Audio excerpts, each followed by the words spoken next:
शहादत दिवस मनाया जा रहा है, 29वां शहादत दिवस केदार साहब जी में। देखिए, आज़ादी के जो जंग हुआ था जी, उस आज़ादी के जंग से हिंदुस्तान की आज़ादी जो अधूरी रह गई, उस आज़ादी को पूरा करने के लिए हमारी पार्टी भाकपा माले के नेतृत्व में इस बिहार की धरती पर लड़ाई शुरू हुई, जिसमें गरीबों को बराबरी और सम्मान मिले, हक मिले। उस लड़ाई के योद्धा थे कॉमरेड केदार साहब। बिल्कुल। और मैं सबसे पहले वैसे बहादुर योद्धा को, जिन्होंने इस मुल्क के लिए, इस देश के लिए कुर्बानी दे दिया, मैं अपने ओर से लाल सलाम करता हूं, उनको श्रद्धांजलि देता हूं, श्रद्धा का सुमन अर्पित करता हूं। और साथ ही साथ उनके सुपुत्र जो हैं, हमारे बीच उपस्थित हैं अमित जी, उस लड़ाई को आगे बढ़ाने में कदम से कदम मिला के चल रहे हैं, इसके लिए भी इनको मैं धन्यवाद देता हूं।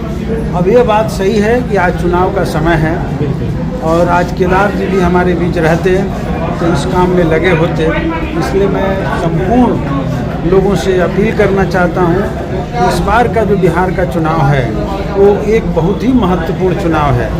इससे देश की दिशा और दशा तय होने जा रहा है, क्योंकि देश में सांप्रदायिक फासिस्ट ताकतें बैठी हुई हैं और उनकी पूरी कोशिश है कि बिहार के भीतर भी अपने कब्जा कैसे जमा लें, बिहार का जो शांतिपूर्ण माहौल को कैसे अपने कब्जे में करके बिगाड़ें।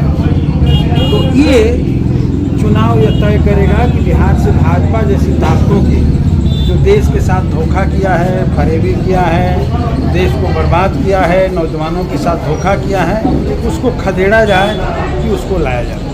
इसलिए मैं आपसे कहना चाहूँगा कि 20 साल के एनडीए से भी लोगों का मोह भंग हुआ है, केवल बातें हुई है।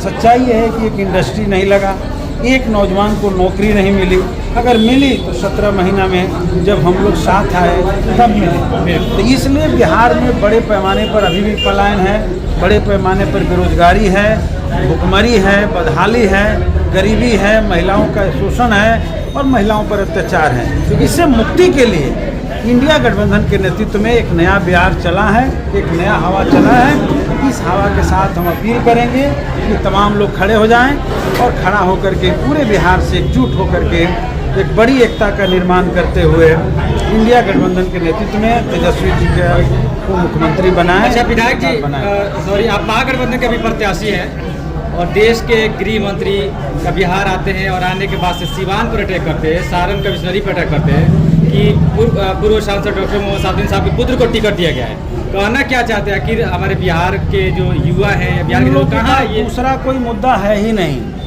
अपने 20 साल 11 साल से दिल्ली के सत्ता के बदहाली को बतावे ना, जो सत्ता ने क्या किया, हिसाब तो उनको अपना देना चाहिए। 20 साल से बिहार में सत्ता रही, इसके बारे में तो बताएं कि बिहार में आपने क्या किया। आपने कहा था ना कि 15 लाख रुपया देंगे, आपने कहा था ना कि 2 करोड़ नौजवानों को नौकरी देंगे, आपने तो कहा था कि महंगाई छूमंतर खत्म करेंगे, तो महिलाओं को 10,000 दे नहीं रहे हैं, महिलाओं को बराबरी देंगे। लेकिन मैं कहा 10,000 दिए हैं, मैं वो भी बता रहा हूँ। आपने तो सब कहा, सब झूठा निकला, सब जो है जुमला निकल गया। अब देख रहे हैं कि बिहार की सत्ता हमारी उखड़ रही है, तो वोट लेने के लिए आज 10,000 दे रहे हैं। वो भी 2 लाख तय किए थे बिहार असेंबली से, बिहार के कैबिनेट से नीतीश जी, और उसमें 20,000 रुपया दे रहे हैं कि वोट दे के पैसा से वोट खरीद लें। लेकिन बिहार की जनता 10,000 दे करके वोट खरीद लें, लेकिन बिहार की जनता लोकतंत्र को समझती है, ये लोकतंत्र की जननी है, यहाँ पैसे से वोट नहीं बिकता है। और अमित शाह को मैं बता देना चाहता हूँ कि आपको पता चल जाएगा कि बिहार की राजनीति और बिहार की दिशा कहाँ जा रहा है। आप लोग आए थे, मोदी जी आए थे पचरुखी में, बुलाने पर भी लोग नहीं जुटे, और राहुल, तेजस्वी जी और दीपंकर जी आए थे तो सिवान में जनता का उमाड़ हो गया था।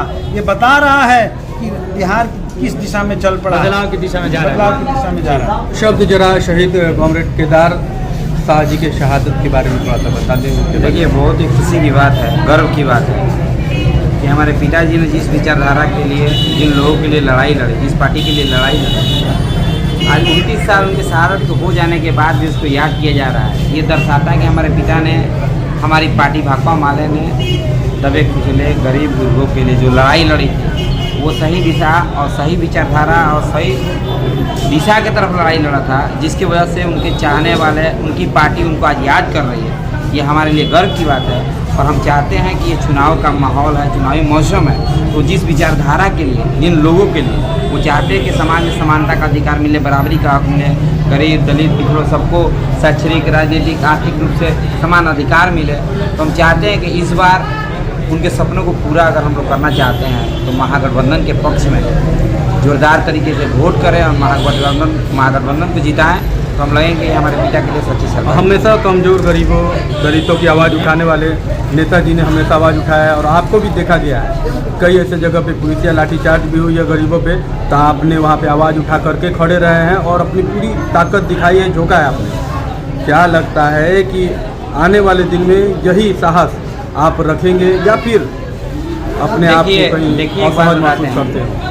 हमारे पिता का सपना था कि गरीब, दबे कुचले, शोषित, वंचित जिनका कोई लड़ाई नहीं लड़ता था, तो उन्होंने देखा कि एक विचारधारा है लाल झंडा, उस विचारधारा के तले उन गरीबों की लड़ाई लड़ी जा सकती है। ये लाल झंडा के नीचे उन्होंने लड़ाई को लड़ा, उस विचारधारा को अपनाया, तो वो मेरे खून में है और मैं उनके सपना को लेकर, हमारा पार्टी उनके सपना को लेकर आगे बढ़ रही है।